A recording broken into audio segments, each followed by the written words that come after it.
আসসালামু আলাইকুম ওয়া রাহমাতুল্লাহি ওয়া বারাকাতুহু।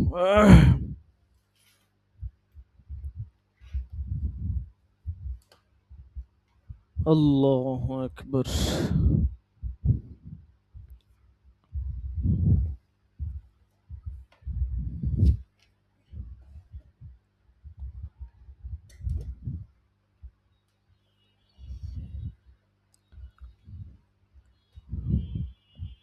ঢুকছেন? হ্যাঁ?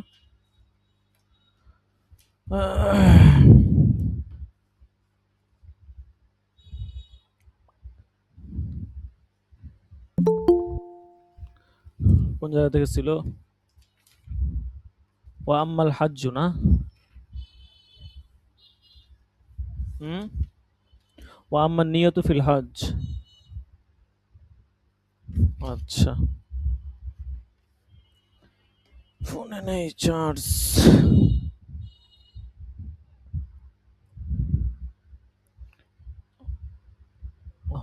আপনি নাস্তা বানিয়ে আপনি নাস্তা বানিয়ে নিয়ে আপনার নাস্তা বানিয়ে নিয়ে যেতেন, আমি টাকা দিয়ে দিতাম। মসজিদে দিছে। মাশাআল্লাহ। আপনি আগে কইতেন। আচ্ছা, ক্লাস শেষ করি, পরে দেখেন। বিসমিল্লাহির রহমানির রহিম। ওয়া আম্মান নিয়াতু ফিল হজ্জি ফাহিয়া শর্তু সিহহাতিহি আইজন। হজের ক্ষেত্রে কিভাবে আমরা হচ্ছে যে হজের জন্য নিয়ত লাগবে কিনা, হুম, তো এই সংক্রান্ত আলোচনা। হজ কিন্তু শরীয়তের একটা গুরুত্বপূর্ণ ইবাদত, ঠিক আছে? তো হজের কথা বলতেছে যে হজের মধ্যে নিয়ত লাগবে কিনা, বলতেছে আর নিয়তু ফিল হজ্জি ফাহিয়া শর্তু সিহহাতিহি আইজন, যে হজ এইটা শুদ্ধ হওয়ার জন্য অবশ্যই নিয়ত কি জরুরি। মানে হজ এটা হচ্ছে একটা ইবাদতে মাকসুদা, ঠিক আছে? তো ইবাদতে মাকসুদার জন্য আপনার নিয়ত লাগে, আমরা আগেই পড়েছি। ইবাদত মাকসুদ ছাড়াও আরো যে সমস্ত ইবাদত আছে, গায়রে মাকসুদা যেগুলা, সেগুলো হয়তো নিয়ত ছাড়া হয়ে যায় কিন্তু সওয়াব পাওয়া যাবে না। আর হজের ক্ষেত্রে নিয়ত না করলে সওয়াব তো পাবেই না, ইবাদতই শুদ্ধ হবে না। ইবাদত যদি শুদ্ধ না তাহলে সওয়াব পাবে কিভাবে? ঠিক আছে? সওয়াব পাওয়ার জন্য আচ্ছা ইবাদত শুদ্ধ হওয়াটা শর্ত না, কিন্তু ম্যাক্সিমাম টাইম শর্ত আরকি। কখনো, কখনো হয়তো শর্ত না।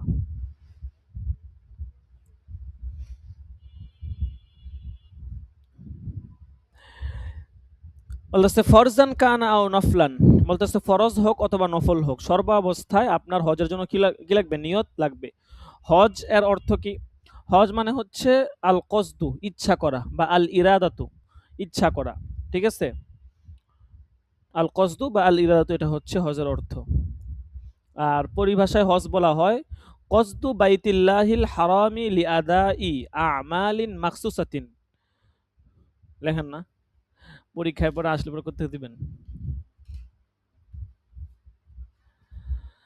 কসদু বাইতিল্লাহিল হারামি লিআদাই অনেক বিষয় এগুলো কিন্তু কিতাবে নাই, কিন্তু বলা হচ্ছে, ঠিক আছে? পরীক্ষায় কিন্তু দেওয়া হবে, পরে কিন্তু এটা বলতে পারেন হুজুর কিতাবে নাই, কোত্থেকে দিব? কসদু বাইতিল্লাহিল হারামি লিআদাই আমালিন মাখসুসাতিন ফি জামানিন মাখসুসিন বিশুরুতিন মাখসুসাতিন।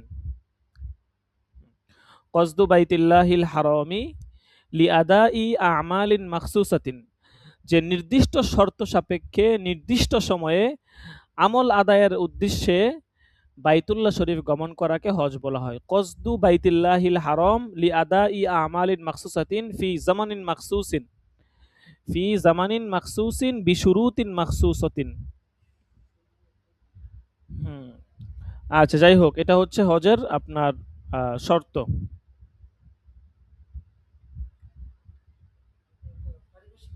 হ্যাঁ, এটা হচ্ছে পারিভাষিক।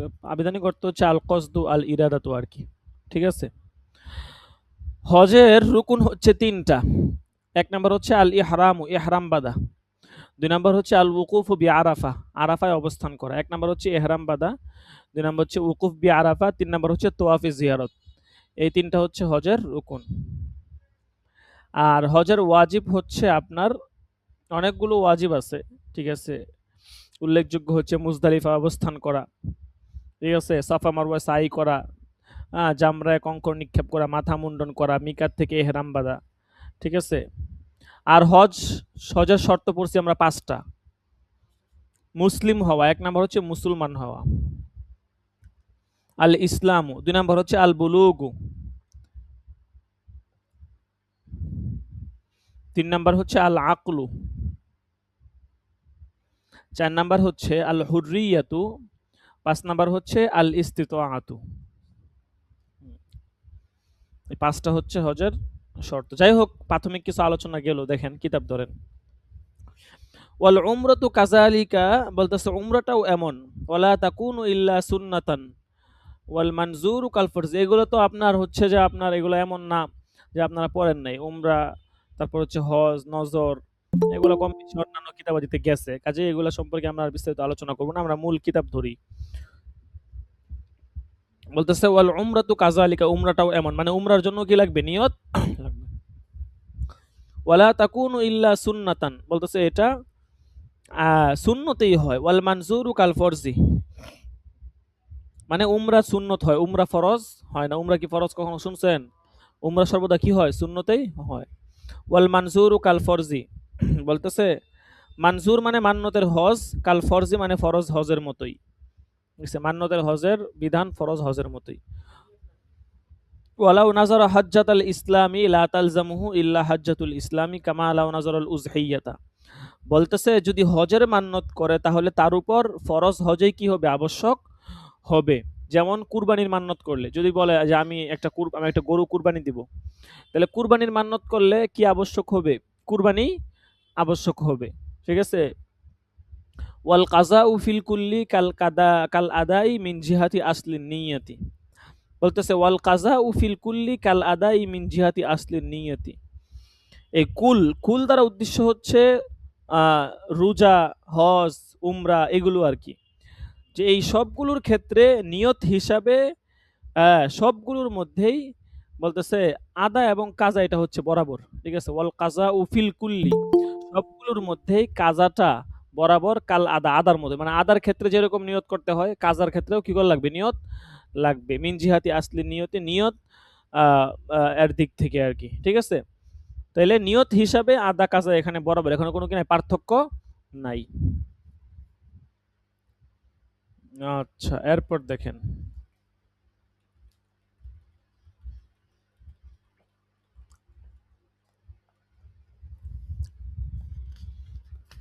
ওয়া আম্মাল ইতিকাফু ফাহিয়া শর্তু সিহহাতিহি ওয়াজিবান কানা ওয়াজ আও সুন্নাতান আও নফলান, ওয়াজিবান কানা আও সুন্নাতান আও নফলান। বলতেছে ইতিকাফ ফাহিয়া শর্তু সিহহাতিহি, এটাও শুদ্ধ হওয়ার জন্য নিয়ত কি? শর্ত। বলতেছে ওয়াজিবান কানা আও সুন্নাতান আও নফলান, ইতিকাফ সুন্নত হোক অথবা ওয়াজিব হোক অথবা কি হোক? নফল হোক, সর্বাবস্থায় ইতিকাফের জন্য কি লাগবে? শুদ্ধ হওয়ার জন্য নিয়ত লাগবে।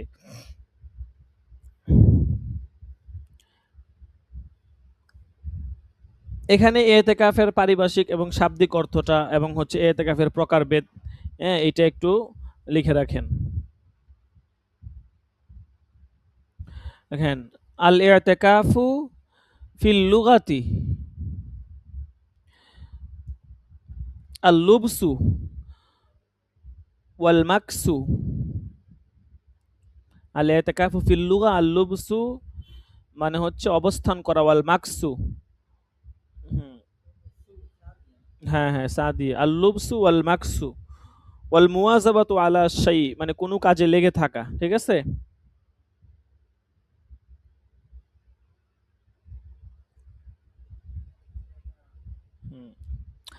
আর লুবসু জাকারিন ফি মাসজিদি জামাআতিন, লুবসু জাকারিন ফি মাসজিদি জামাআতিন, ঠিক আছে?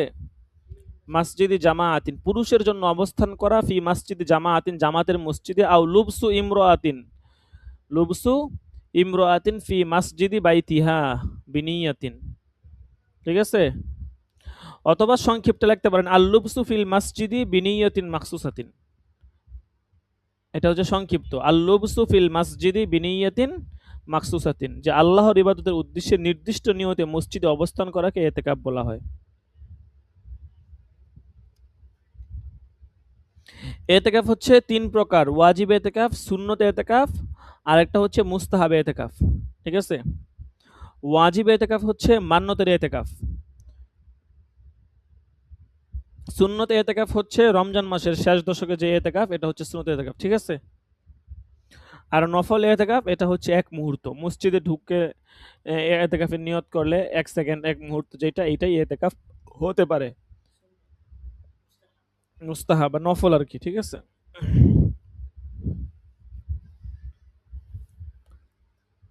এরপর দেখেন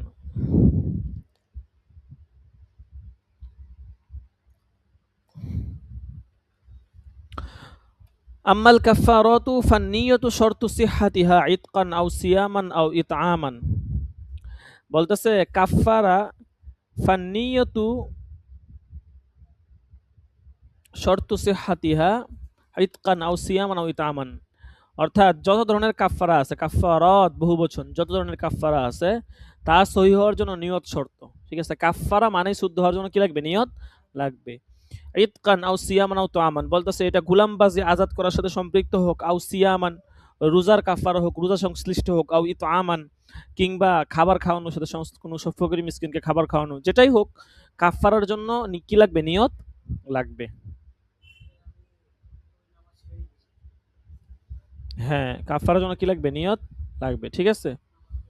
যেটাই হোক কাফারার জন্য নিয়ত লাগবে। কাফারা যত ধরনের কাফারা সবগুলোর জন্য নিয়ত লাগবে। ওয়া আম্মা যাহায়া ফালা বুদ্দা ফিহা মিনান নিয়তি ওয়ালাকিন ইনদা শিরাই লা ইনদা যাবহি। বলতেছে কুরবানির মধ্যেও নিয়ত আবশ্যক। বলতেছে ওয়ালাকিন ইনদা শিরা, বলতেছে এই নিয়তটা পশু ক্রয়ের সময় জরুরি, লা ইনদা যাবহি, জবাইয়ের সময় নয়। মানে জবাইয়ের সময় নিয়তটা কি নয়? জরুরি নয় যে কুরবানির পশু ক্রয় করতেছি বা কুরবানির জন্য কিনলাম বা কুরবানি দিব, এরকম না। বরং হচ্ছে যখন পশু ক্রয় করবে তখনই নিয়ত করে নেবে যে আমার আল্লাহর রাস্তায় কুরবানির জন্য পশুটা কি করতেছি? ক্রয় করতেছি। ঠিক আছে? বলতেছে ওয়াতাফাররা আলাইহি আন্নাহু লাউ ইশতারাহা বিনিয়াতিল উযহিয়াতি ফাযাবাহাহা গায়রুহু বিলা ইসনিন ফাইন আখাযাহা মাযবুহাতান ওয়া লাম ইয়াজমানহু আজাযাআতহু ওয়া ইন যামিনাহু লা তুজজিহি কামা ফি উযহিয়াতিজ যাখিরা। বলতেছে ওয়াতাফাররা আলাইহি, এটা থেকে একটা শাখা মাসআলা বের হয় যে আন্নাহু লাউ ইশতারাহা বিনিয়াতিল উযহিয়া, যদি কেউ কুরবানির নিয়তে পশু ক্রয় করে, লাউ ইশতারাহা অর্থাৎ যাবিহা কি পশু ক্রয় করে, বিনিয়তিল উযহিয়া কিসের নিয়তে? কুরবানির নিয়তে। ফাযাবাহাহা গায়রুহু, বলতেছে যে যদি সেটা জবাই করে গায়রুহু অন্য কেউ, ঠিক আছে, অন্য ব্যক্তি বেলা ইজনিন তার অনুমতি ছাড়াই কি করে দেয়? জবাই করে দেয়। বলতেছে ফাইন আখাযাহা মাযবুহাতান ওয়ালাম ইয়াজমানহু আজযাআতহু, যদি মালিক ওই জবাইকৃত পশুটা নিয়ে নেয়, ওয়ালাম ইয়াজমানহু এবং যে জবাই করছে তার থেকে কিনা নেয়, জরিমানা না নেয়, আজযাআতহু, তাহলে এইটা মালিকের কুরবানি হিসাবে কি হয়ে যাবে? যথেষ্ট হয়ে যাবে। বুঝতে পারছেন মাসালাটা? বুঝছেননি? বুঝেন নাই? এত সহজ মাসালা না বুঝলে কেমনে হইব? বলতেছে ধরেন আপনি একটা কুরবানির পশু কিনছেন কুরবানি করার জন্য। এখন আমি আপনার কাছ থেকে পশুটা নিয়ে আসছি, আইনে আমি জবাই করে ফেলছি। আমি আপনার কাছ থেকে অনুমতিও নেই নাই। আপনি পরে এসে দেখছেন যে আপনার পশু আমি জবাই করে ফেলছি। ঠিক আছে? তখন আপনি হচ্ছে যে আমার কাছ থেকে পশুটা নিয়ে গেছেন এবং আমি যে জবাই করছি এর জন্য কোনো জরিমানা কোনো কিছু আমার উপরে ধার্য করেন নাই। যদি ধার্য না করেন কোনো জরিমানা ইত্যাদি, তাইলে আপনার কুরবানি হয়ে যাবে। আমি জবাই করার দ্বারা কি হয়ে যাবে? কুরবানি হয়ে যাবে। আর যদি আপনি কোনো কিছু ধার্য করেন, ঠিক আছে, সেই ক্ষেত্রে কিন্তু কুরবানি সহি হবে না। ঠিক আছে? বলতেছে ওয়া ইন সামিনাহু, যদি জরিমানা উসুল করে, লা তুজজিহি, তাহলে মালিক পক্ষ থেকে কুরবানি কি হবে না? শুদ্ধ হবে না। কামা ফি উযহিয়াতিজ যাখিরা, যেমনটা যখিরা কিতাবের উযহিয়ার অধ্যায়ের মধ্যে রয়েছে। জরিমানা ধার্য করলে তো কুরবানি যখন আপনি দিছেন, ঠিক আছে? আল্লাহর জন্য দিছেন। কারণ কুরবানি তো এমন না যে কুরবানির বিনিময়ে আপনি কিছু পাইবেন। এমন নাকি ব্যাপারটা? তার যখন আরেকজন জবাই করে ফেলছে, আল্লাহর জন্য তো আল্লাহর জন্য সে জবাই করছেই তো। আপনি করলে যত থাকলে একজনই তো। আপনি যদি জরিমানা নেন তাহলে কুরবানির বিনিময়ে আপনি জরিমানা নিতেছেন। তো কুরবানি তো মহজ আল্লাহর জন্য হওয়া চাই। সেখানে আপনি আবার টাকা নিতেছেন কি জন্য? কুরবানি না আল্লাহর জন্য করতেছেন? তারপরে জরিমানা কিসের আবার? বুঝেন নাই? এজন্য কুরবানি শুদ্ধ হবে না। বলতেছে ওয়াহাজা ইজা যাবাহাহা আন নাফসিহি। বলতেছে এই মাসালাটা হচ্ছে যখন জবাইকারী নিজের পক্ষ থেকে জবাই করবে। ওয়া আম্মা ইজা যাবাহাহা আন মালিকিহা ফালা যামানা আলাইহি। আর যদি জবাইকারী মালিকের পক্ষ থেকে জবাই করে তাহলে তো মালিক কি করতে পারবে না? জরিমানা আদায় করতে পারবে না। যদি বলে যে আমি আপনার পক্ষ থেকে জবাই করছি, তাইলে আর মালিকের অনুমতি নাই যে তার থেকে কি নিবে? আপনার হচ্ছে জরিমানা নিবে, ঠিক আছে? আর যদি নিজের পক্ষ থেকে জবাই করে সেক্ষেত্রে তো অবশ্যই জরিমানা নিতে পারবে। কারণ যেহেতু আম আ আপনার পশুটা তার না আরেকজনের। ঠিক আছে? এজন্য সে চাইলে তার কাছ থেকে কি নিবে? জরিমানা নিয়ে নিবে। আচ্ছা, এখন একটা প্রশ্ন করতেছে যে হাল তাতাআইয়ানুল উযহিয়াতু বিন-নিয়্যাতি, যে নিয়তের কারণে কুরবানি নির্ধারিত হয়ে যায় কিনা? এটা একটা ইম্পর্টেন্ট গুরুত্বপূর্ণ মাসালা। কলু মুসান্নিফ বলতেছেন মাশায়েখ কেরাম এবারে বলেন যে ইন কানা ফকিরুন ওয়া কদ ইশতারাহা বিনিয়াতিহা তাআয়্যানাত। যদি ক্রয়কারী দরিদ্র হয় এবং কুরবানির নিয়তে পশুটা ক্রয় করে তাহলে তাআয়্যানাত, পশু কি হয়ে যাবে? নির্ধারিত হয়ে যাবে। ফালাইসা লাহু বাইউহা, আর এটি বিক্রয় করার অধিকার কি থাকবে না? তার থাকবে না। ওয়া ইন কানা গনিয়ান লাম তাতাআয়্যান, আর যদি ধনী হয় তাহলে নির্ধারিত হয়ে যাবে না। হ্যাঁ, ধনী হলে নিয়ত করলেও কি হবে? নির্ধারিত হবে না। কিন্তু গরিব হলে সে তো আর কিনতে পারবে না। ধনী হইলে তো একটা কিনছে, নিয়ত না করলে আরেকটা কিনতে পারবে সে, বুঝেন নাই? ধনীর তো টাকা পয়সা আছে, তো গরিবের তো আর টাকা নাই। ধনীর তো দেখা গেছে সে এটার ক্ষতিপূরণটা দিতে পারবে, কিন্তু গরিব তো আর ক্ষতিপূরণ দিতে পারবে না, বুঝেন নাই? এই আর কি। ওয়াসহিহু, এখন মুসান্নিফ বলতেছেন যে এখানে যে কথাটা আছে, এখানে সহি কথা হচ্ছে যে আন্না হাতাতা আইয়ানু মুতলাকন, যে মুতলাকভাবে কুরবানির পশু ক্রয় করলে পশুটা কি হয়ে যাবে? নির্দিষ্ট হয়ে যাবে। ফায়াতাসাদ্দাকু বিহাল গনিয়্যু বাদা আইয়ামিহা হাইয়াতান, বলতেছে ক্রয়কারী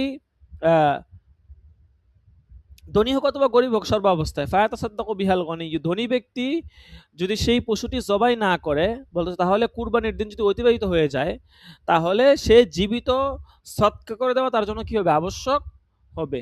ফায়াতাসাদ্দাকু বিহাল গনিয়্যু, ধনী ব্যক্তি সেটা কি করে দিবে? সদকা করে দিবে। বাদা আইয়ামিহা, কুরবানির দিন অতিবাহিত হয়ে যাওয়ার পর। ধরেন কথার কথা কুরবানির দিন অতিবাহিত হয়ে গেছে, ঠিক আছে? কিন্তু এখনো সে তার পশুটা কি করে নাই? জবাই করে নাই। তাহলে কুরবানির দিন অতিবাহিত হয়ে গেলে তো পশু জবাই করার অধিকার থাকবে না। সেক্ষেত্রে কি করবে? বলতেছে তখন ওই পশুটা কি করে দিবে? সদকা করে দিবে। ঠিক আছে? হ্যাঁ, হ্যাঁ। সদকা করে দিবে আরকি। তখন তো আর কুরবানি আদায় হবে না। জানেন নাই? তখন তো আর কুরবানি আদায় হওয়ার কোনো সে সদকা করে দিবে। আল্লাহর রাস্তায় দান করে দিবে। এটা অন্যরা খেয়ে ফেলবে। ঠিক আছে? হ্যাঁ? ধনী গরিব সবার ক্ষেত্রে একই মাসালা। মুতলাক বলছে না? দেখেন তারপরে। ওয়ালাকিন লাহু আইয়ুকিমা গায়রুহা মাকামাহা কামা ফিল বাদাই মিনাল উযহিয়া। বলেছে অবশ্য ধনীর জন্য জায়েজ আছে ওই পশুর পরিবর্তে অন্য পশু জবাই করা, যেমনটা বাদায়ুস সানায় কিতাবের মধ্যে আছে। ওয়াকালু ওয়াল হাদায়া কাযহায়া, মাশায়েখ কেরাম বলেছেন হাদির পশুরও একই বিধান। হাদি তো বুঝেন? হাদিয়া না হাদি। হজ করার সময় হাদি নিয়ে যায় না কুরবানির জন্য? ওইটাকে হাদি বলা হয়। ঠিক আছে? তো এই হাদির যেই পশুটা আছে ওইটার মতো ওইটার বিধানও কুরবানির বিধানের মতোই। ঠিক আছে? বলতেছে আম্মাল ইতকু ফাইনদানা লাইসা বিইবাদাতিন ওয়াজআন বিদলিল সিহহাতিহি মিনাল কাফিরি ওয়ালা ইবাদাতা লাহু। গোলাম আজাদ করা, বলতেছে এইটা তো আবিধানিক অর্থে আমাদের মতে কি নয়? ইবাদত নয়। ইতক মানে হচ্ছে কি করা? গোলাম আজাদ করা। বলতেছে ফাইনদানা লাইসা বিইবাদাতিন ওয়াজআন, বলতেছে এইটা আমাদের নিকট এটা হচ্ছে কি নয়? ইবাদত নয়। বিদলিল সিহাতিহি মিনাল কাফের, দলিল হচ্ছে গোলামবাদী এটা কাফের থেকেও আজাদ করা কি হয়ে যায়? শুদ্ধ হয়ে যায়। বলতেছে ওয়ালা ইবাদাতা লাহু, আর কাফেরের ইবাদত কি নয়, গ্রহণযোগ্য নয়। তার মানে বোঝা গেল কাফের থেকে যে জিনিসটা হয়ে যায় এটা কি হইতে পারে না, ইবাদত হইতে পারে না। এজন্য বলতেছে যে এটা আমাদের নিকট ইবাদত নয়। বলতেছে ফা ইন্না ওয়াজহাল্লাহি তাআলা কানা ইবাদাতান মুসাবান আলাইহা ওয়া ইন আতাকা বালানিয়াতিন সাহা। বলতেছে যে যদি সে আল্লাহর জন্য, আল্লাহর সন্তুষ্টির জন্য আযাদ করার নিয়ত করে, বলতেছে কানা ইবাদাতান, তবে সেটা ইবাদত বলে গণ্য হবে, মুসাবান আলাইহা, এই কারণে তাকে কি দেওয়া হবে, সব দেওয়া হবে। ওয়া ইন আতাকা বালানিয়াতিন, আর যদি সে নিয়ত ছাড়া কি করে দেয়, আযাদ করে দেয়, ওয়ালা সওয়াবা লাহু ইযা কানা সরিহান, বলতেছে নিয়ত ছাড়া আযাদ করে দিলে সহহা, এটা কি হয়ে যাবে, শুদ্ধ হয়ে যাবে। বলতেছে ওয়ালা সওয়াবা লাহু ইযা কানা সরিহান বা ইন কানা সরিহান, বলতেছে যে সে কোনো সওয়াব পাবে না, সে কি পাবে না, সওয়াব পাবে না যদি সুস্পষ্ট শব্দ হয়, অর্থাৎ নিয়ত যদি না করে আযাদ হয়ে যাবে, কিন্তু কি হবে না, সওয়াব সে পাবে না। বুঝতে পারছেন? বুঝেন নাই? আচ্ছা, এরপর দেখেন ওয়া আম্মাল কিনায়াতু ফালা বুদ্দা লাহা মিনান নিয়তি, বলতেছে কিনায়া যদি হয়, ঠিক আছে, অর্থাৎ কিনায়া শব্দের মাধ্যমে যদি আদায় করতে চায়, জি, সেই ক্ষেত্রে জি বলুন।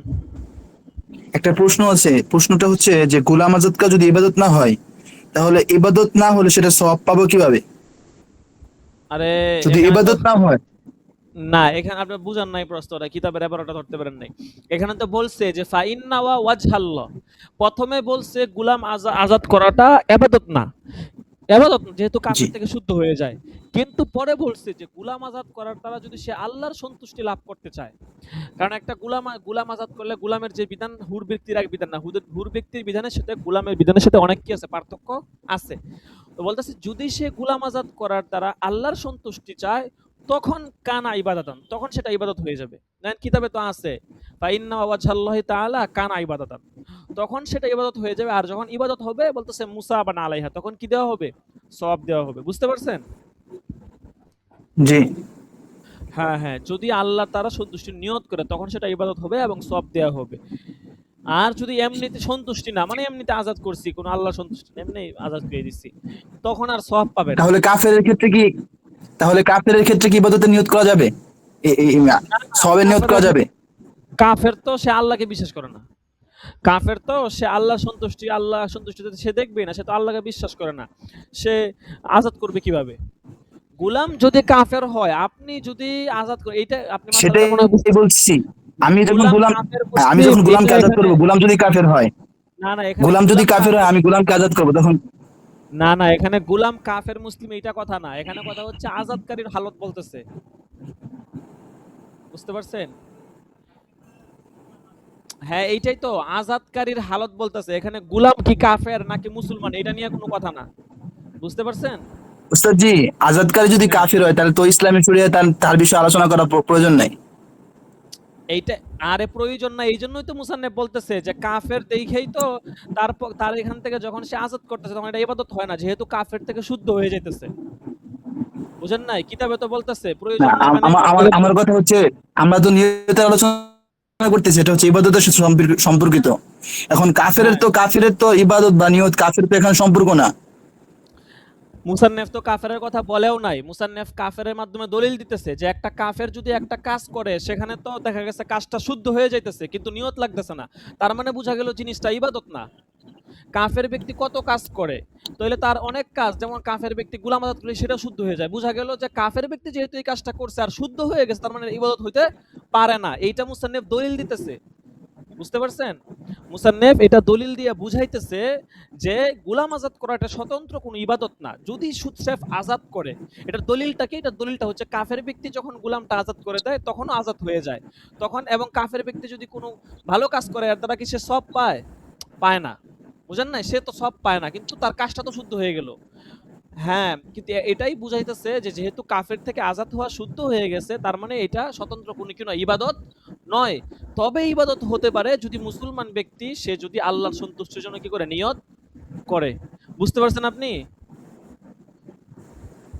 এখানে হুজুর বলছি আম্মালিদকু ফাইন্দানা লাইসা বিইবাদাতিন ওয়াজান, যে আমাদের নিকট গোলাম আজাদ করাটা আবিধানিক ভাবে কোনো কিনা ইবাদত না। হ্যাঁ, বিদলিল সিহাতিহি মিনাল কাফের, ঠিক আছে, যে হ্যাঁ, কাফের দ্বারা আজাদ করাটা সহি হওয়ার কারণে। কাফের দ্বারা আপনি কোথায় পেয়েছেন এখানে? ওই যে বিদলিলি সিহাতিহি মিনাল কাফের, কাফের থেকে, বিদলিল, কাফেরের মাধ্যমে। আপনি বুঝেন না, আপনি এখানে গোলামের হালত বলে নাই, গোলাম কাফের না মুসলমান সেটা বলে নাই, আজাদকারীর হালত বলতেছে। বিদলিলি মানে দলিলের মাধ্যমে কাফের থেকে আজাদ করাটা শুদ্ধ জি হওয়া, এই হুজুর, বুঝতে দলিলের পারছি মাধ্যমে। বিষয়টা আমি। আপনি এত সহজ কথাটাকে পেঁচাইতেছেন কেন বুঝলাম না। জি জি হুজুর, আমি বিষয়টা বুঝতে পারছি। এবারতটা তো একদম সহজ, এটা তো কোনো কঠিন এবারত না। বিদলিল সিহাতিহি, শুদ্ধ হয়ে যাওয়ার দলিলের মাধ্যমে, কার পক্ষ থেকে? মিনাল কাফিরি আই মিন ওয়াজহিল কাফিরি, কাফেরের দিক থেকে, মানে কাফেরের পক্ষ থেকে, মানে আজাদকারী যদি কাফের হয় তাহলেও তার পক্ষ থেকে আজাদ হয়ে যেতেছে। এখন আজাদকারী ব্যক্তি মানে যে আজাদ করতেছে তার হালত পড়তেছে, যাকে আজাদ করা হচ্ছে তার উস্তাদ জি হালত এবার, বলা উচিত। এবার স্পষ্ট হয়েছে উস্তাদ জি, এবার স্পষ্ট হয়েছে, কারণ পাশে ওই যে কানা ইবাদাতান মুশাব্বান আলাইহা আছে। জি, আমি আবার এটা তো বুঝতে হাসিয়ারও পারছি প্রয়োজন হুজুর। পড়ে না, এটা তো কিতাবের কিতাবের এবারতেই তো একদম না না না স্পষ্ট এবারত। উস্তাদ জি, বুঝতে পারছেন? উস্তাদ জি এটা, এটা একটু সম্পর্ক আছে, যার কারণে আমি ওইদিকে গেছিলাম। এখন এই যে পাশে, পাশে লেখা আছে কানা ইবাদাতান মুশাব্বান আলাইহা, যে কাফের, কাফেরের ইবাদতটা মুসলমানদের ইবাদতের সাথে মুশাব্বা হওয়ার কারণে সে যদি নিয়ত করে তাহলে সব পাবে, এখন বোঝা গেছে। ওই শুনেন, আমার কথা শুনেন, ওখানে হচ্ছে যে আপনার এটা শুধু জাস্ট দলিল হিসাবে দিল যে মুসলমান ব্যক্তির পক্ষ থেকে যে এই কাজটা কাফের ব্যক্তির পক্ষ থেকে হয়ে যাচ্ছে, বোঝা গেল কাফের তো কোনো ইবাদত হতে পারে না, কারণ কাফের একটা কাজ করতেছে, সে তো আর আল্লাহর প্রতি বিশ্বাস রাখে না। তো যেহেতু তার পক্ষ থেকে হয়ে জি যেতেছে, বোঝা গেল এটা স্বতন্ত্র কোনো ইবাদত না। জাস্ট এই কথাটা বোঝানোর জন্য শুধু জি কাফেরের কথাটা আনছে। ঠিক আছে, দেখেন। জি জি জি হুজুর, বিষয়টা বুঝতে পারছি এবার আমিও। হ্যাঁ, দেখেন দেখেন, এটা তো সহজ এবারত, ঠিক আছে, এটা তো কঠিন কিছু না। দেখেন, এরপর দেখেন, বলতেছে ওয়াম্মাল কিনায়াতু ফালা বুদ্দা লাহা মিনান নিয়তি। আর যদি কিনায়া শব্দের মাধ্যমে হয়, মানে হচ্ছে যে আজাদ করার বিষয়টা এটা সরাহাতান না, কিনায়া। বলতেছে ফালা বুদ্দা লাহা মিনান নিয়ত, সেই ক্ষেত্রে অবশ্যই অবশ্যই কি করা লাগবে? নিয়ত করা লাগবে। ফা ইন আতাকা লিসসানামি আও লিশশাইতানি সাহহা ওয়া আসিমা। বলতেছে যদি মূর্তির জন্য কিংবা শয়তানের জন্য আজাদ করে তবে সেটাও শুদ্ধ হয়ে যাবে, তবে সে গুনাহগার হবে। কারণ হচ্ছে যে মূর্তির জন্য যদি সে আজাদ করে তাহলে এটা হচ্ছে যে আপনার আল্লাহর সন্তুষ্টির জন্য যদি কেউ কাজ করে সেটার যেমন নাকি সব পাওয়া যায়, যদি কোনো ব্যক্তি আল্লাহর সন্তুষ্টি ব্যতি রেখে মানুষকে দেখানোর জন্য কাজ করে সেটারও একটা গুনাহ আছে। তাইলে সে আল্লাহর সন্তুষ্টির বিপরীতে মূর্তিকে খুশি করার জন্য, শয়তানকে খুশি করার জন্য আজাদ করলো। বোঝা গেল আজাদ শুদ্ধ হয়ে যাবে, কারণ স্বতন্ত্র গোলাম আজাদ করা এটা কোনো কি নয়? ইবাদত নয়। যেমন ধরেন এরকম শরীয়তের অনেক কিছু আছে যেগুলো কোনো ইবাদত নয়। এই যেমন ধরেন মুবাহ যত কাজ আছে, ঠিক আছে, এগুলো স্বতন্ত্রভাবে বড় কোনো ইবাদত তা না। আপনি রাস্তা দিয়ে হাঁটে যেতেছেন, তো এটা কি কোনো ইবাদতের কাজ হলো নাকি? নর্মাল আপনি হাঁটে যেতেছেন তো এটা, কিন্তু আপনি এই কাজটা যখন রাসূলের দেখানো পথে করবেন, ভালো নিয়তে করবেন, তখন এটা ইবাদত হয়ে যাবে। আপনি ঘুমাইতেছেন, আপনি ভাত খাইতেছেন, আপনি আম খাইতেছেন, আপনি বিস্কুট খাইতে, কোনো ইবাদতের কাজ নাকি? ইবাদত তো এটা না। ঠিক আছে? হ্যাঁ, এটা একটা জাস্ট মুবাহ কাজ। কিন্তু এই কাজটা যখন আল্লাহর সন্তুষ্টির জন্য, যেমন কথার কথা আমি খাবার খাইতেছি, ঠিক আছে? এটা তো এমনিতে এটা নরমাল খাবার খাইতেছি। কিন্তু যখন এটা আমি এই নিয়তে খাবো যে না আমি যদি খাবার খাই আমার শরীরে শক্তি হবে, আমি নামাজ-টামাজ পড়তে পারবো, ইবাদত করতে পারবো, আমার জিসমান আমার শরীরে শক্তি বাড়বে। তখন এই খাবার খাওয়ার পেছনে একটা অন্তর্নিহিত একটা নিয়ত থাকলো, ভালো একটা নিয়ত পাওয়া গেল। তখন স্বয়ং এই খাবারটাও কি হয়ে যাবে? ইবাদত হয়ে যাবে এবং আপনার এই খাওয়ার ফলে আপনি সওয়াব পাবেন। শরীয়তের প্রত্যেকটা কাজে হচ্ছে এমন। তো গোলাম আজাদ করা এটাও নরমাল কাজ, এটা শুদ্ধ হয়ে যাবে। এটা ইবাদত কোনো কিছু না। কিন্তু যদি নিয়ত করে যে না আল্লাহর সন্তুষ্টির জন্য করব, তখন এটা অবশ্যই ইবাদত বলে গণ্য হবে এবং এখানে সওয়াব দেওয়া হবে। আচ্ছা, বলতেছে যদি এরকম মূর্তির জন্য করে তাহলে সে গুনাহগার হবে। বলতেছে ওয়া ইন আতাকা লি আজরি মাখলুকিন, আর যদি কোনো মাখলুকের খুশি করার জন্য কোনো ব্যক্তিকে খুশি করার জন্য আজাদ করে, বলতেছে সহহা, তাহলে শুদ্ধ হয়ে যাবে।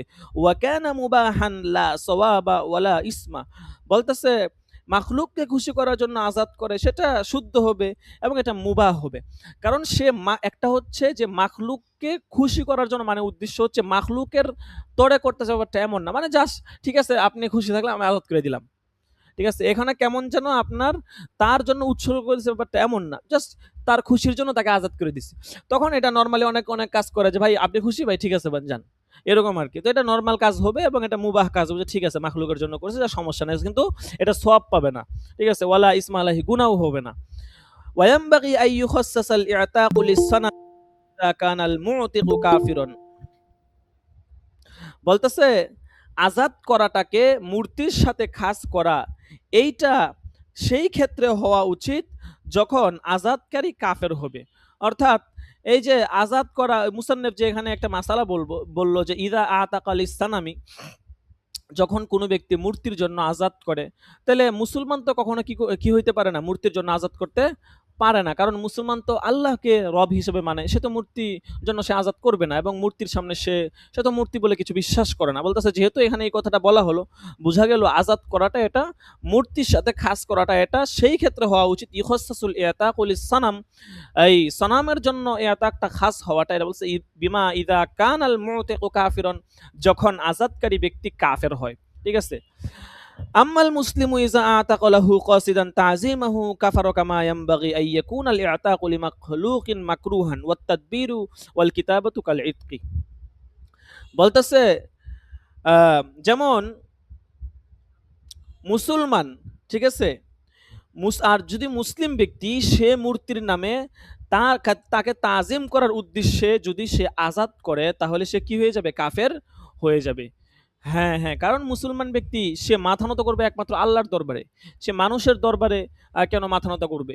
বলছে মুসলিমু ইজা আতাক, মুসলমান ব্যক্তি যখন আজাদ করবে কাসিদান তাজিমাহু, বলতেছে তার সম্মানার্থে, ঠিক আছে, তাহলে কাফারও, সে কি হয়ে যাবে? কাফের হয়ে যাবে। এখন মুসলমান ব্যক্তি সে মূর্তির সম্মানার্থে আজাদ করতেছে, তাহলে মুসলমান তো আল্লাহর সম্মান করবে, সে মূর্তির কেন সম্মান করবে? মূর্তির সামনে কেন মাথা নত করবে? এর কাফের হয়ে যাবে। বলতেছে কামা ইয়ানবাগি আন ইয়াকুনাল ইতাকু লিমাখলুকিন মাকরুহান, বলতেছে যেমন নাকি কোনো মাখলুককে খুশি করার জন্য আজাদ করাটা মাকরুহ হওয়া উচিত। অর্থাৎ কোনো মাখলুককে খুশি করার জন্য আজাদ করা, এই কাজটাও হচ্ছে যে আপনার এটা ভালো কোনো কাজ না, এটাও মাকরুহ হওয়া উচিত। তবে বলছে এটা ফতোয়া দেওয়া হয়েছে যে এটা মুবাহ হবে। ঠিক আছে, কারণ এটা তো আর মাখলুকের তরে মাখলুকের সম্মানার্থে এরকম কিছু না, বা তার জন্য বিসর্জন দিচ্ছে এরকম, জাস্ট তাকে খুশি করার জন্য বলতেছে, এই জন্য এটাও উত্তম না। আল্লাহর জন্য, আল্লাহর খুশির জন্য আজাদ করবে। তাদবীর ওয়াল কিতাবাতু, বলছে মুদাব্বার বানানো এবং মুকাতাব বানানো, এটা হচ্ছে আজাদ করার মতোই। আচ্ছা, তাহলে বোঝা গেল গোলাম আজাদ করার এটা পদ্ধতি হচ্ছে তিনটা। এক নাম্বার হচ্ছে আল্লাহর নামে আজাদ করা, দুই নাম্বার হচ্ছে কোনো ব্যক্তির নামে আজাদ করা, তিন নাম্বার হচ্ছে ভূত বা শয়তানের নামে কি করা? আজাদ করা। যদি আল্লাহর নামে আজাদ করে, এটা ভালো কাজ, সবের কাজ, কোনো সমস্যা না। আল্লাহর নামে আজাদ করলে তো এটা সব পাওয়া যাবে, ইবাদত বলে গণ্য হবে। যদি কোনো ব্যক্তির নামে আজাদ করে, তাহলে সেটা বৈধ হবে, কিন্তু এতে গুনাহ হবে না। তবে মুসান্নেফ বলছেন এটা মাকরুহ হওয়া উচিত। তবে ফুকাহা কেরাম ফতোয়া দিয়েছেন এটা মুবাহ কাজ হবে। ঠিক আছে, এটাই মুফতাবিহি কৌল। আচ্ছা, আর যদি ভূত বা শয়তানের নামে আজাদ করে, মানে হচ্ছে যে মূর্তির নামে যদি আজাদ করে, সেই ক্ষেত্রে এটা অবশ্যই অবশ্যই কুফুরি হবে।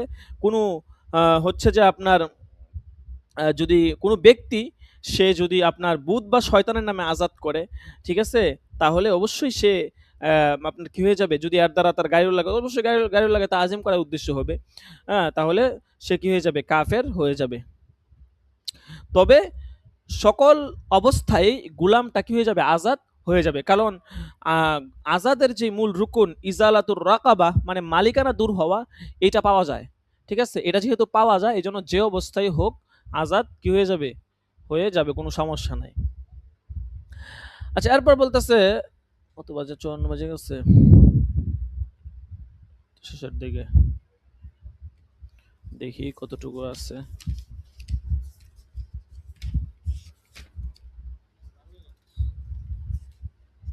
সামনে আরো অনেক গুরুত্বপূর্ণ মাসালা আছে। ঠিক আছে, যত সামনে যাবেন অনেক গুরুত্বপূর্ণ মাসালা আছে। ঠিক আছে, দেখেন আমাদের প্রেক্ষাপটের সাথে মিল রেখে এরকম মাসালাও আছে। ঠিক আছে, দেখেন বলতেছে ওয়া আম্মাল জিহাদু ফামিন আযমিল ইবাদাতি ফালা বুদ্দা লাহু মিন খুলুসিন নিয়ত। বলছে জিহাদ এটা তো অনেক বড় একটা ইবাদত। জিহাদ মানে হচ্ছে আল জুহদু, আল জিহাদু মানে হচ্ছে বাজলুল ওয়াসই ওয়াত তাকাতি, মানে সর্বোচ্চ চেষ্টা এবং শক্তি ব্যয় করা। আল জিহাদু লুগাতান বাজলুল জাহাদি ওয়াত তাকাতি, ঠিক আছে, নিজের চেষ্টা এবং শক্তি সামর্থ্য ব্যয় করা, এটাকে বলা হয় জিহাদ। ঠিক আছে,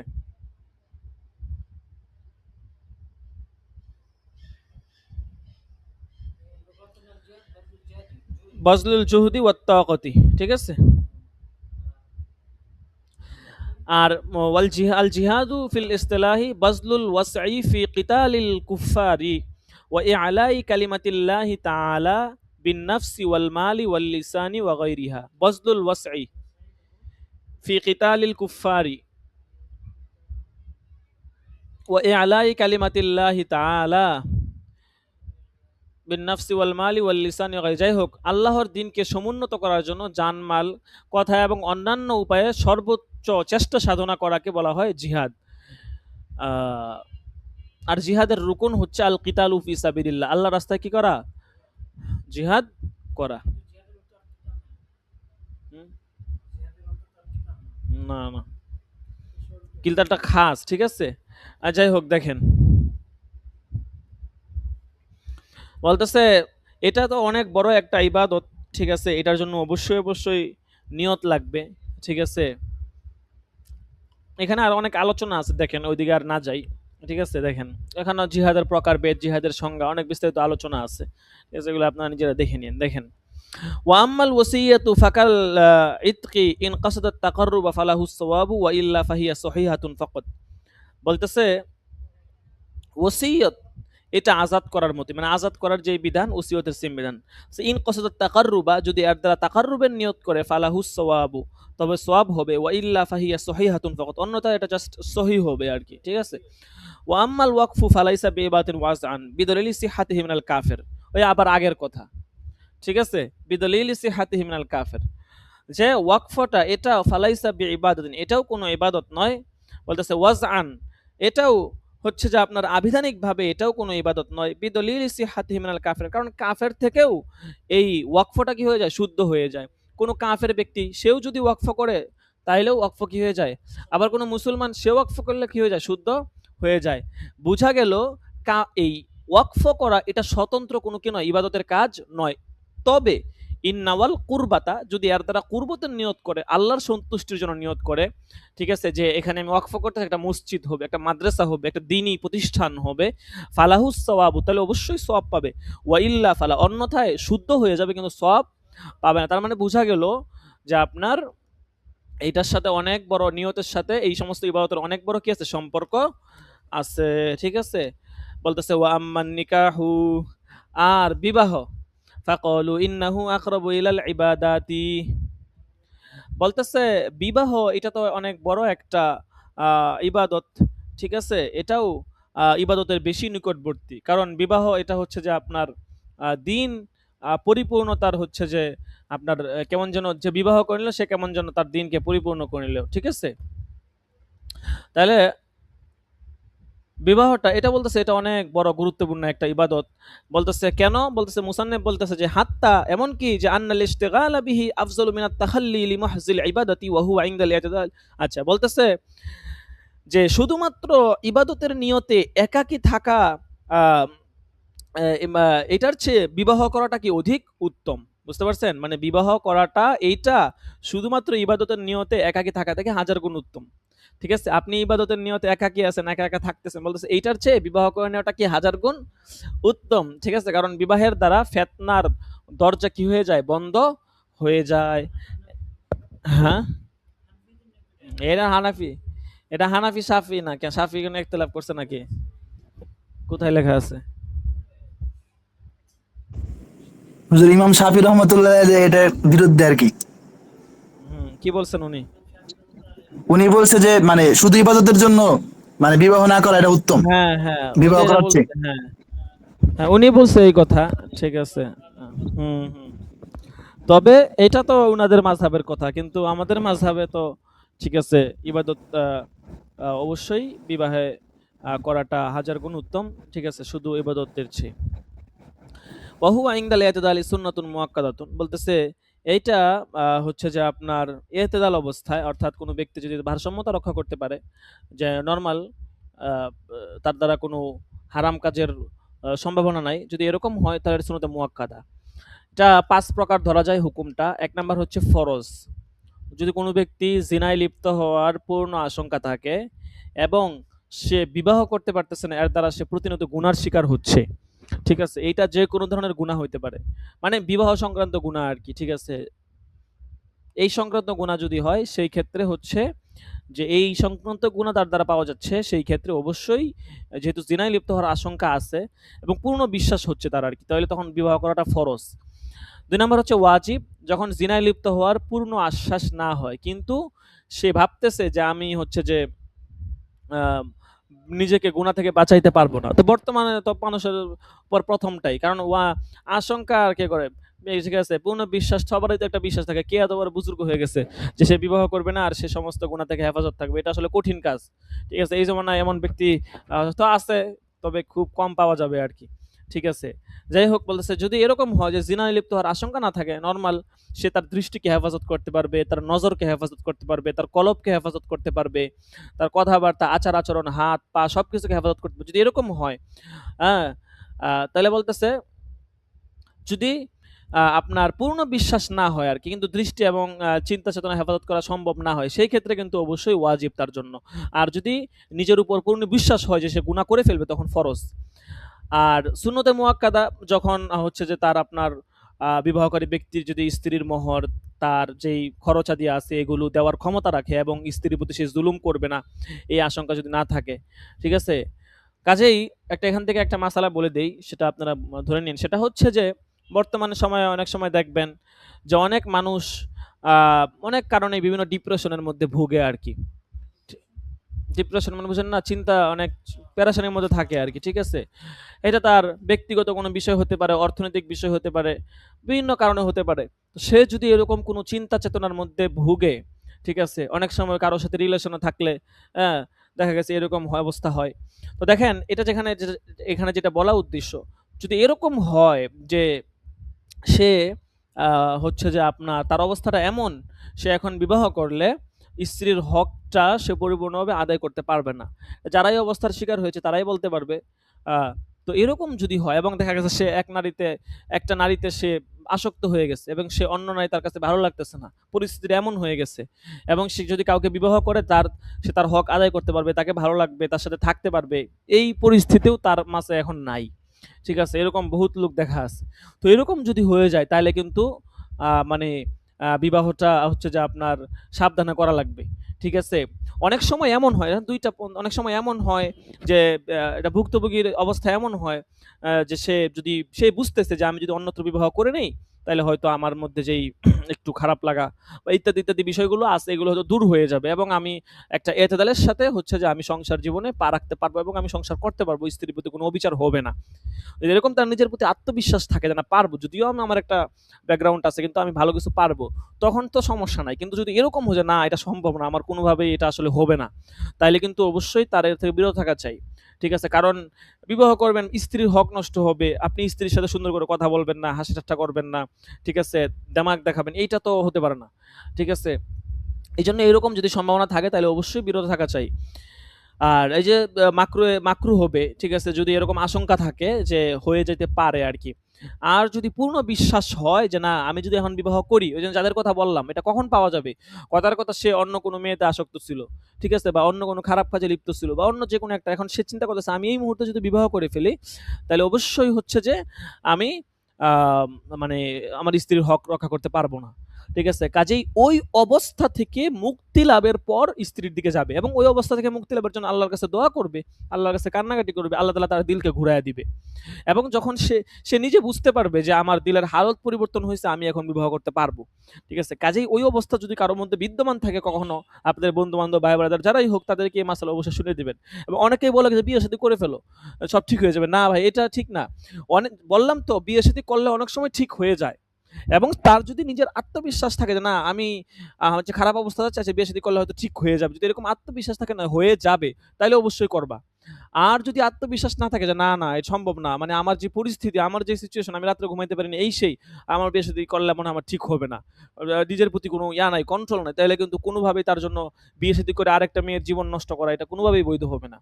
কাজেই এই বিষয়টা আমরা অবশ্যই, অবশ্যই মাথায় রাখবো। আচ্ছা যাই হোক, হুজুরে নক দিছে, সময় হয়ে গেছে। আচ্ছা দেখেন, তো যে ৫ টা হুকুম বললাম, আচ্ছা বলতেছে যে ফায়াহতাজু ইলা নিয়্যাতি লিতাহসিলিস সাওয়াবি ওয়া হুয়া ইয়াকসিদা ইয়াফাফা নাফসিহি ওয়া তাহসিনাহা ওয়া হুসুলা ওয়ালাদিন। বলতেছে সওয়াব পাওয়ার জন্য অবশ্যই নিয়ত করবে। সে সে ইচ্ছা করবে ইয়াফাফা নাফসি, নিজের আত্মশুদ্ধি, ওয়া তাহসিনাহা, আ আপনার হচ্ছে চরিত্রকে হেফাজত করা, ঠিক আছে? ওয়া হুসুলা ওয়ালাদিন, এবং হচ্ছে যে আপনার জিনা থেকে হেফাজত থাকা, ওয়া হুসুলা ওয়ালাদিন, এবং হচ্ছে সন্তান অর্জন করা, এগুলোর সে নিয়ত করবে। ওয়া ফাসসারনাল ইতিদালা ফি শারহিল কাবীরি শারহিল কানজি। বলতেছে কানজের শরহুল কাবীর অর্থাৎ বাহরুর রায়কের মধ্যে ইতিদালের ব্যাখ্যা আমরা করেছি। যে স্বাভাবিক অবস্থার যে এটা ব্যাখ্যা এটা ওখানে দিয়েছে আরকি। ঠিক আছে? অর্থাৎ আমরা তো বললামই যে স্বাভাবিক অবস্থা দ্বারা কি উদ্দেশ্য। বলতেছে ওয়ালাম্মা লাম তাকুনিন নিয়াতু ফিহি শর্তু সিহাতিহি ক্বালু। বলতেছে যেহেতু বিবাহ সহি হওয়ার জন্য নিয়তটা জরুরি নয়, তাই মাশায়েখে কেরাম বলেছেন ইয়াসিহুন নিকাহু মাল হাজলি, ঠাট্টা মশকারির সাথে বিবাহ কি হয়ে যাবে? শুদ্ধ হয়ে যাবে। লাকিন ক্বালু, তবে মাশায়েখে কেরাম এই কথাও বলেছেন যে হাত্তা লাও আকাদা বিলফজিন লা ইয়ারিফু মানাহু ফাফিহি খিলাফুন। যদি এমন শব্দ দিয়ে বিবাহ সংগঠিত করে যার অর্থ জানা যায় না, মানে সে এটা অর্থটা জানে না আরকি, বলতেছে ফাফিহি খিলাফুন, সেই ক্ষেত্রে কি আছে? ইখতিলাফ আছে। ওয়াল ফতওয়া আলা সিহহাতিহি আলিমা শুহুদু আউলা কামা ফিল বাজ্জাজিয়াতি। বলতেছে মুসান্নেফ বলতেছেন ফতোয়া এই কথার উপর যে সহি হয়ে যাবে, সাক্ষীরা জানুক আর না জানুক সব অবস্থা কি হয়ে যাবে? শুদ্ধ হয়ে যাবে। ওয়ালা হাদা সাইরুল কুরবি। বলতেছে যে লা বুদ্দা ফিহা মিনান নিয়তি, এই কথার উপরেই সকল আপনার যত নৈকট্যের মানে যত কাজ আছে সমস্ত কাজের বিধানে এমনই হবে। ঠিক আছে? অর্থাৎ সেখানে লা বুদ্দা ফিহা মিনান নিয়ত, সেখানে কি লাগবে? নিয়ত লাগবে। মানে যে সমস্ত কাজের দ্বারা আল্লাহর নৈকট্য হাসিল করা যাবে, করতে হয়, সেগুলোর মধ্যে অবশ্যই নিয়ত থাকা লাগবে যে আমি আল্লাহর কি করব? নৈকট্য হাসিল করব, আল্লাহর সন্তুষ্টির জন্য করব। আমি তাদরিস দিচ্ছি, আমার নিয়ত লাগবে যে আমার এই পড়ানোর দ্বারা উদ্দেশ্য হচ্ছে আল্লাহর সন্তুষ্টি। আমি মানুষকে এলেম শিখাবো, মানুষ জানবে, বুঝবে, তারা আরেকজনকে শিখাবে, এর দ্বারা এলেমের প্রচার প্রসার হবে। এইটা আমার নিয়ত থাকা লাগবে। আমার যদি এখানে ভিন্ন কোনো নিয়ত থাকে তাহলে কি পাওয়া যাবে না? সওয়াব পাওয়া যাবে না, বরং কি হবে? আরো গুনাহ হবে। ঠিক আছে? বলতেছে লাবুদ্দা ফিহা মিনান নিয়তি বিমানা তাওয়াক্কুফি হুসুলিস সাওয়াবি আলা কসদিত তাকাররুবি বিহা ইলাল্লাহি তাআলা। এই যে যেটা বলল মিন নাশরিল ইলমি তালিমান ওয়া ইফতান ওয়া তাসনিফান। বলতেছে এটা এই অর্থে যে আল্লাহর নৈকট্য হাসিলের নিয়তের উপর নির্ভর করে সব হওয়ার বিষয়টা। যেমন ধরেন মিন নাশরিল ইলমি, এলেমের প্রচার প্রসার করা, তালিম, ইফতা এবং হচ্ছে যে তাসনিফ, লেখালেখি, ঠিক আছে? তাহলে তালিম, ইফতা, লেখালেখি এগুলোর মাধ্যমে এলেমের প্রচার প্রসার করা, এটাও একটা সওয়াবের কাজ। এটা কখন হবে? যখন আমরা কি করব? নিয়ত করব। যদি নিয়ত না করি তখন এইটা সওয়াবের কাজ হবে না। ঠিক আছে? তো সব ধরনের কাজ আমরা বুঝলাম বিবাহের মতো, মানে হচ্ছে যে যদি এর দ্বারা আল্লাহর নৈকট্যের নিয়ত করি তাহলে সওয়াব হাসিল হবে। আর যদি নৈকট্যের নিয়ত না থাকে তাহলে হ্যাঁ, তখন আর সওয়াব হাসিল না, কাজের অবস্থা বুঝে। কখনো তো মুবাহ থাকবে, সওয়াব তো হাসিল হবেই না। আবার কখনো এটার দ্বারা গুনাহ হয়ে যেতে পারে। ঠিক আছে? অবস্থা বুঝে আরকি। আচ্ছা যাই হোক, এরপর হচ্ছে বিচার কার্যের ব্যাপারে। বিচার কার্যে করার ক্ষেত্রে নিয়ত লাগবে কিনা বা কতটুকু জরুরি, আ এইখান থেকে ইনশাআল্লাহ আচ্ছা আর অল্প কয়েকটা সবক আছে। আর ২-৩ টা সবক হইলে হয়ে যাবে ইনশাআল্লাহ। আল্লাহু আকবার।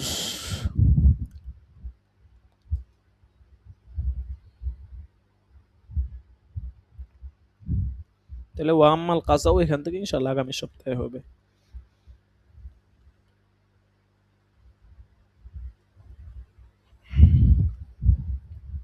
কারো যদি কোথাও অস্পষ্ট থাকে জিজ্ঞাসা করবেন ইনশাআল্লাহ।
আল্লাহু আকবার।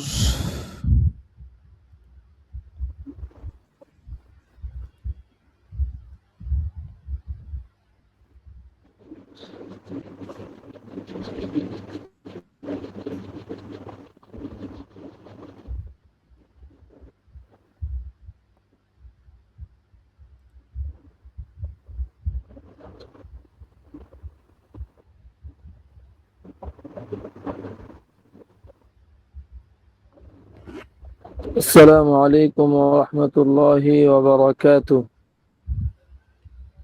ওয়ালাইকুম আসসালাম ওয়া রাহমাতুল্লাহি ওয়া বারাকাতুহু। আমি খুলে দেব, সমস্যা নেই। জি, আলহামদুলিল্লাহ আমরা প্রায়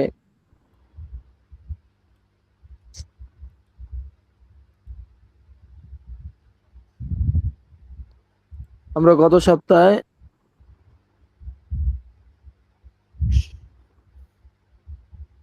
87 পর্যন্ত আমরা পড়েছিলাম।